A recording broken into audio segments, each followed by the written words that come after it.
Okay, so week 13. Drawings 28, 29, 30. Now here we've got some illustrations without any instructions on the left-hand side here. We've got some dendrograms. And here on the right side I've given you which teeth are missing. Obviously we're going to start off with the mandibular class 1. The first thing I'm going to do is outline the edentulous areas. And you've heard me say that a bazillion times.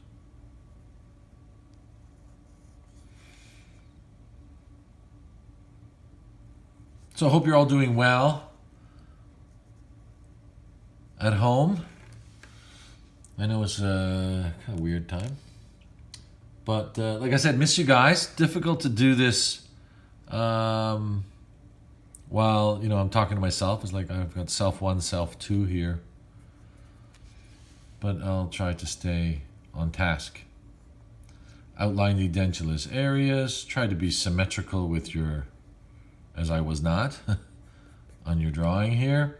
Now this should finish roughly the distal of 6.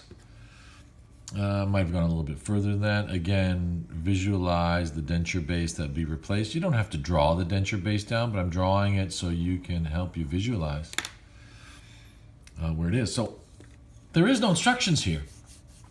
So I'm starting off with outline the edentulous areas, edentulous space, step 1. So we're going to do it in 4 steps. Step 1 would be the edentulous areas. Step 2, direct retainers.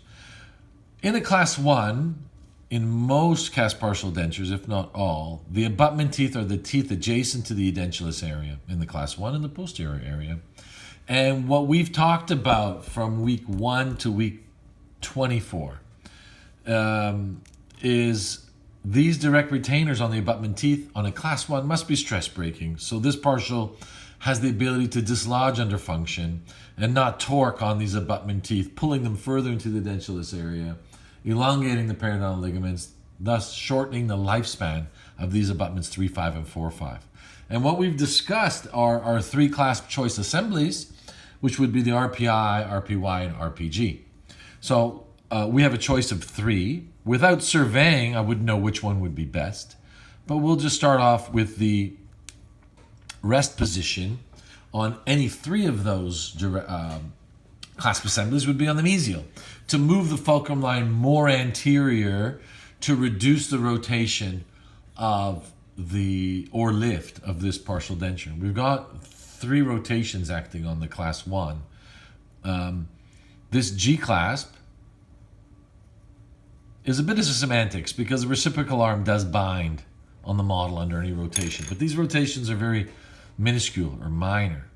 So here we have the G clasp, especially on the left-hand side. You can see how it looks like the letter G. Basically, it's an Akers clasp with the rest, instead of off the guide plane on the distal, it's moved off the reciprocal arm on the mesial. It's the really biggest difference of those 2 superbulge clasps. So let's go back to our 4 steps. Outline the edentulous area, direct retainers. Step 3, auxiliary rests or indirect retainers. We know that we have a fulcrum line, which is a line, imaginary line, drawn through the 2 most distal rests. Perpendicular to that line,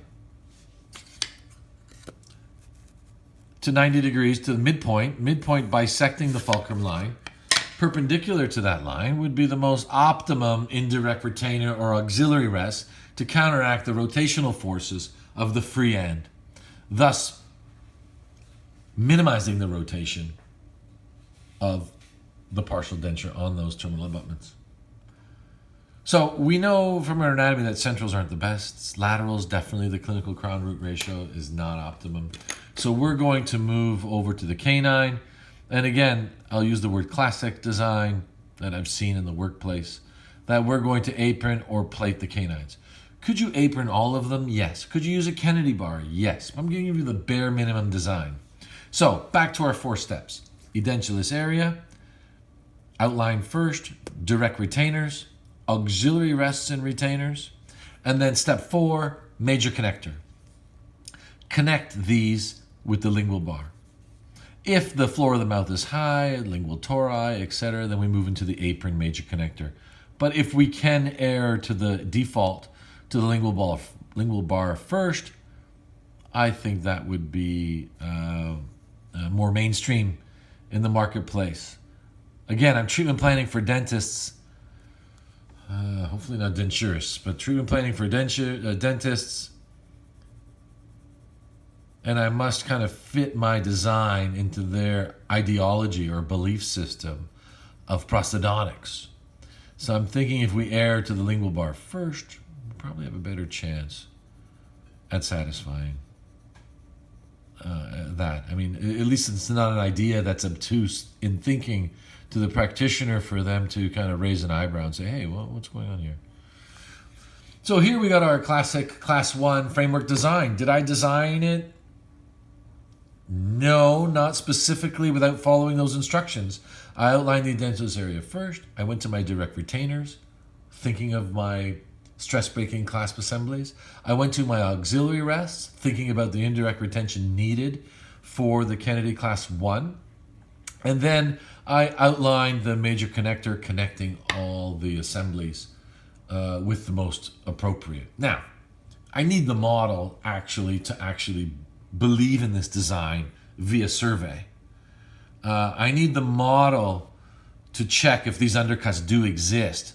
But here again, we're at level 1 of design, let's say, or level 2 of design without any instructions.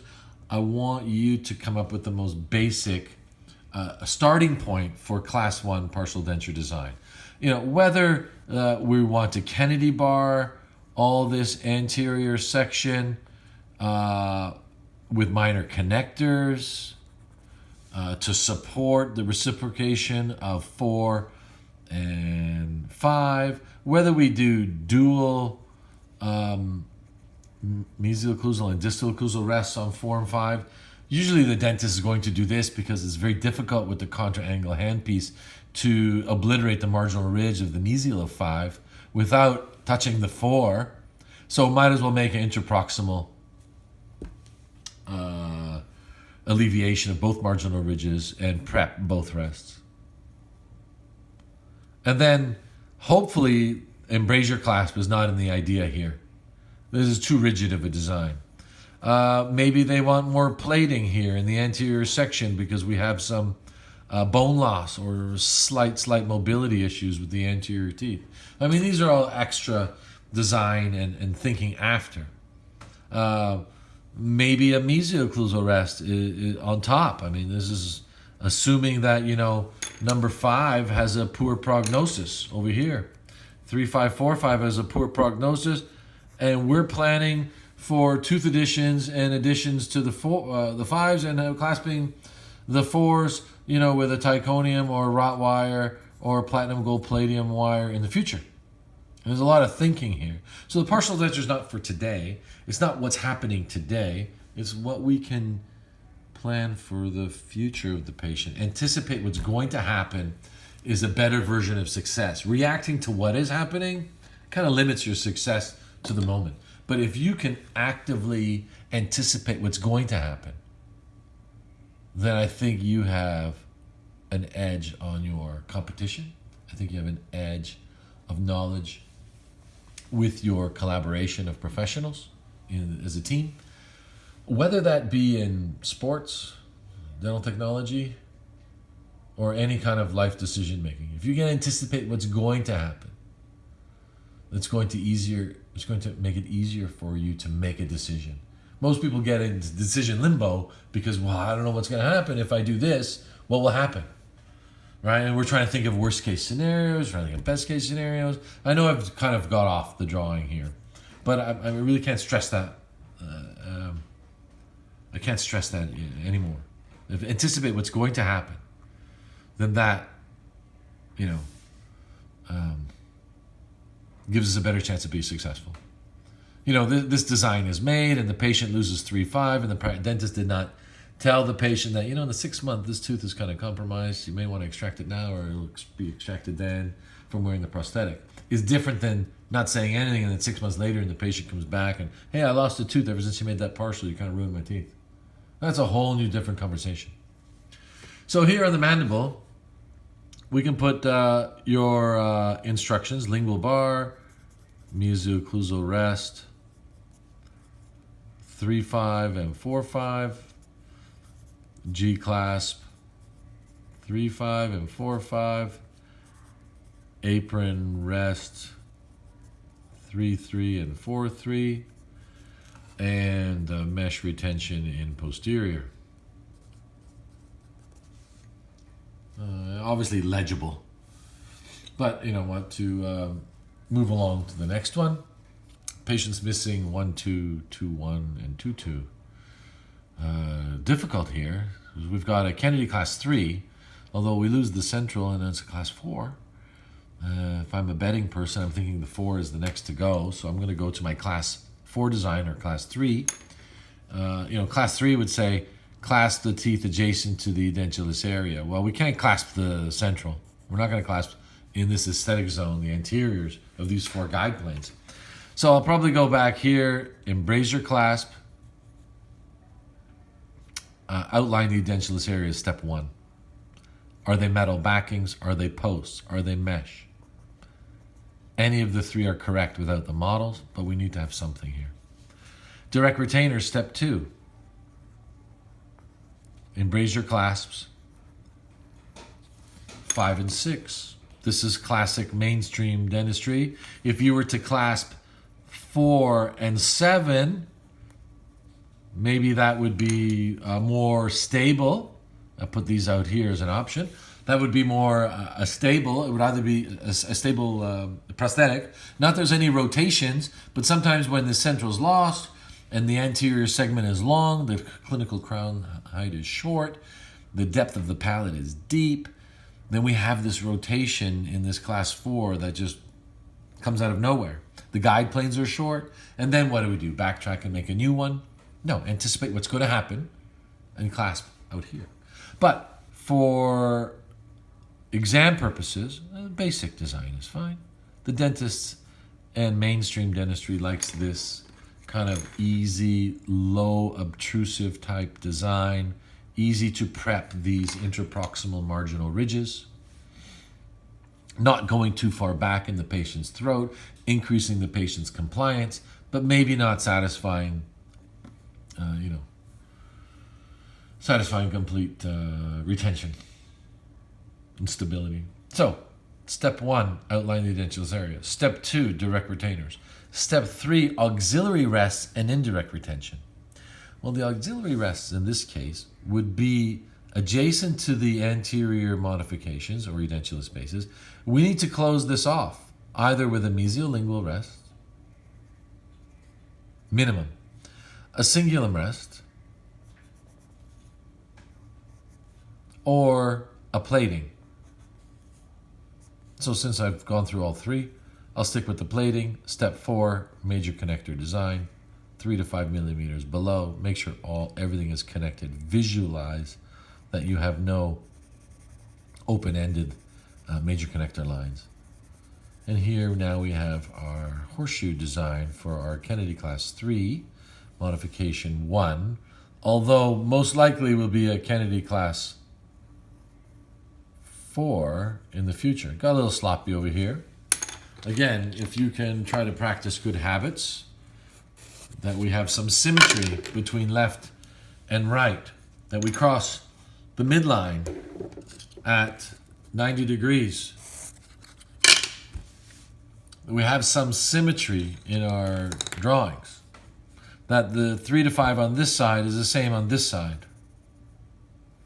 I think when we have this type of clarity in our drawing, it makes this on the left-hand side very easy. Horseshoe.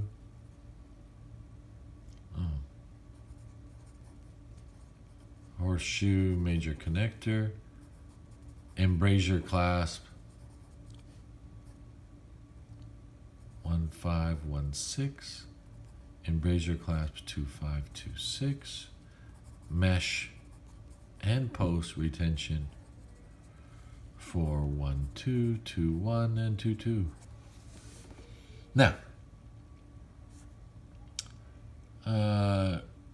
I said embrasure clasp. I could say double Akers clasp. I could say double E clasp. I could say Bonwell's clasp. But I'm thinking mainstream is the embrasure clasp. But you will see these differentiations from where you work. Embrace them when you see them and add them to your knowledge bank.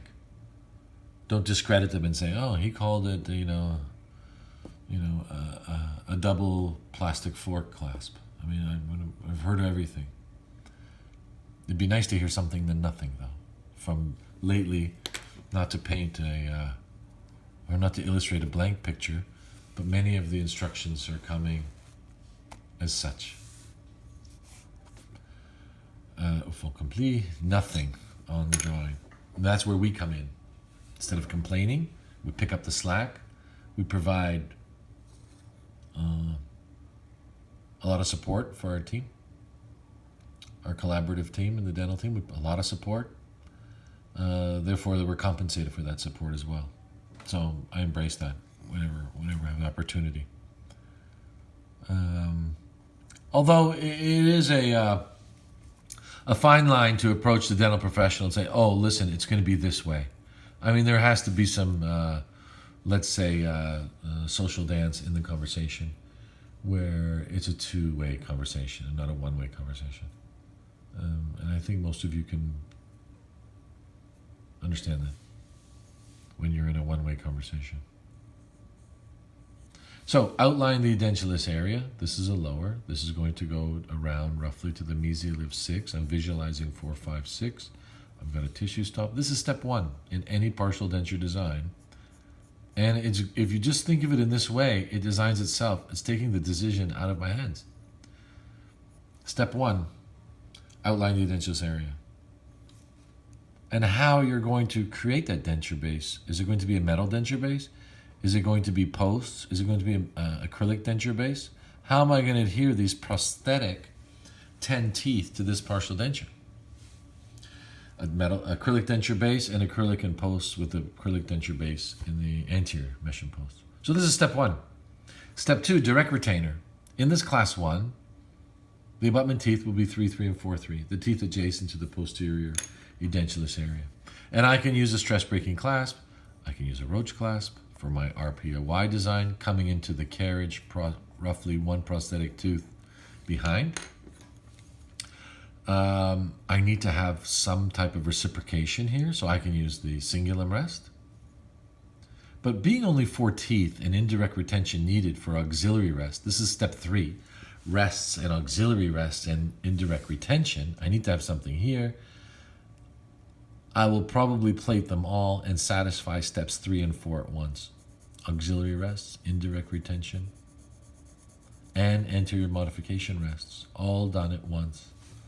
Counteracting as much as I can this fulcrum line, which exists in the class 1, the rotation around this rotation line, that these 4 anterior teeth are going to minimize the lift of the posterior section. The roach clasps and the canine teeth will hopefully minimize the rotation of the load, but not eradicating it completely, as there has to be some dislodgement under function of the class 1. For reasons now, we got to go all the way back to like week 5 of our talks, or week 4, when we talked about class 1 design. So what did we do here so far? We had a class 1, we had a class 3 and 4, and we had a class 1 here at the bottom for drawings 28, 29, and 30. So the last video for next week, you can watch them all at once or over and over again. I'll put a review, and on that review is I'll go through some of these case scenarios in our workbook. I'll go through 4, the class 1, the class 2, the class 3, and the class 4. And that should satisfy our illustrative drawings and treatment planning for DENT 2004. I'll probably go and do a long span class 4, which we talked about back in week 6 in the review. Might have been week 9. Week 9 after our break, we talked about Kennedy class 4 and long span. And we'll go back and review 1, 2, 3, 4 in the long span. Now, these 4 steps that I'm talking about, You're not going to find in any textbook. I made them up myself, but they work. If we have the basic understanding of the principles of design, if we have the basic understanding of class 1, 2, 3, 4, 1 being the most complicated and everything a derivative thereof, then we can achieve any design. They look different, of course. There's like 200 and some odd, 35,000 combinations of edentulous spaces. But if I follow those step 1, edentulous area, step 2, direct retainers, step 3, auxiliary rests and indirect retainers, and then step 4, the major connector, it holds well for all designs. If we think of things in that order, that sequencing. Okay, I'll talk to you on the next one. Take care, bye.